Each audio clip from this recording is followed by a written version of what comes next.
Assalamualaikum warahmatullahi wabarakatuh. Dalam video kali ini saya akan sedikit menjelaskan mengenai Address Resolution Protocol. Sebelum masuk ke penjelasan, perkenalkan nama saya Ridhatul Maulidia dengan NIM 2005 1214090 dari kelas Sistem Informasi 2020B. Langsung saja ke penjelasannya, disimak ya. Yang pertama, pengertian ARP atau Address Resolution Protocol. ARP memiliki kepanjangan Address Resolution Protocol yang merupakan sebuah protokol jaringan yang digunakan untuk mengetahui alamat hardware. Protokol ini digunakan untuk mengetahui MAC address dari suatu perangkat. ARP digunakan jika kita ingin melakukan komunikasi dengan beberapa perangkat lainnya. Pada jaringan lokal, misalnya jaringan Ethernet yang memang memerlukan alamat sebelum melakukan komunikasi atau melakukan pengiriman paket jaringan. Kemudian yang kedua ada tipe ARP entry, yaitu tipe pertama ada dynamic dan static. Pada tipe dynamic ini di-create secara otomatis ketika device mengirim broadcast request ARP ke jaringan lokal area network dan mempunyai batas umur atau expired. Kemudian tipe yang kedua yaitu static. Static dientrikan secara manual berupa pasangan IP dan MAC address ke dalam ARP entry. Static ARP digunakan untuk mengurangi traffic broadcast ARP dalam jaringan LAN dan untuk alasan keamanan jaringan. Dan yang terakhir yaitu cara kerja ARP. Yang pertama, jika host ingin berkomunikasi IP host tertentu, komputer sumber akan melakukan pengecekan nomor MAC dari komputer tujuan di tabel ARP. Kemudian jika tabel ARP tidak ditemukan, maka melakukan ARP request.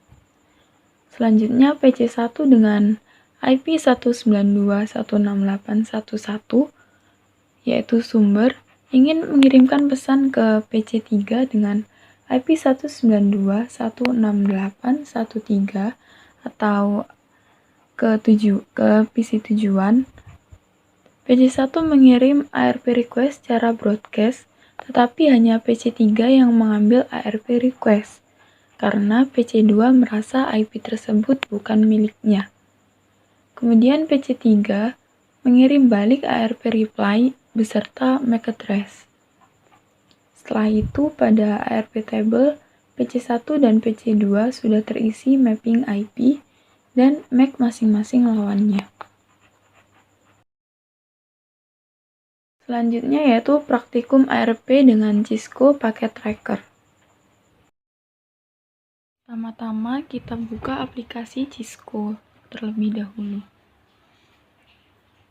Kemudian kita letakkan PC.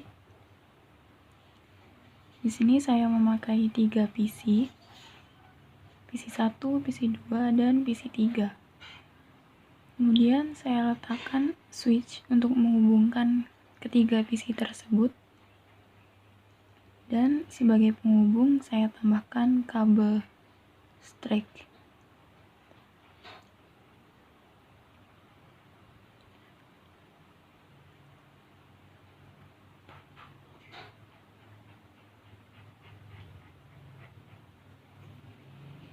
Kemudian kita tunggu sampai kabelnya berubah menjadi warna hijau. Karena jika masih berwarna oranye itu menandakan PC-nya belum saling terhubung. Sembari menunggu terhubung, kita alangkah lebih baiknya PC diganti, di-rename menjadi PC1, PC2, dan PC3 agar lebih jelas.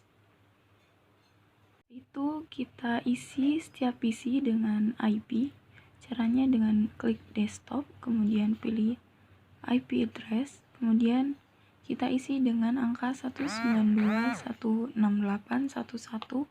untuk PC1. Kemudian kita klik subnet mask, maka akan otomatis terisi angka tersebut.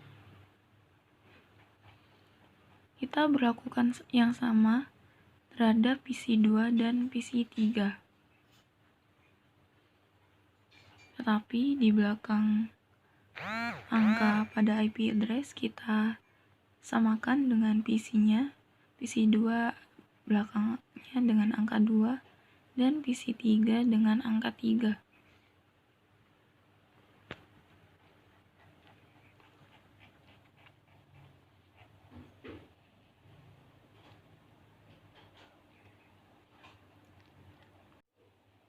Selanjutnya kita cek tabel pada ARP pada PC1 dengan menjalankan perintah command prompt. Kita ketik ARP-A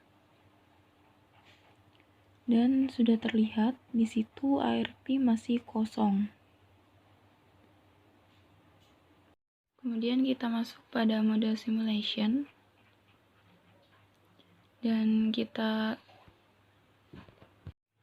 klik show all dan pilih ARP saja.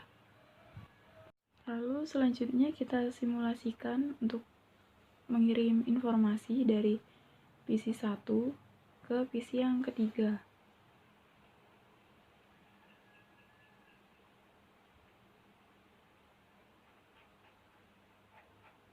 Bisa langsung kita play aja.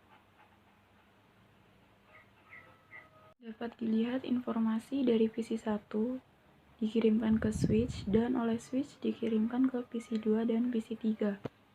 Dan kenapa PC2 disilang? Karena kita hanya melakukan simulasi mengirim informasi dari PC1 ke PC3 saja. Bisa kita cek di situ dijelaskan bahwa dikirimkan dari alamat IP3 dari PC3 DSIP maka PC yang pertama.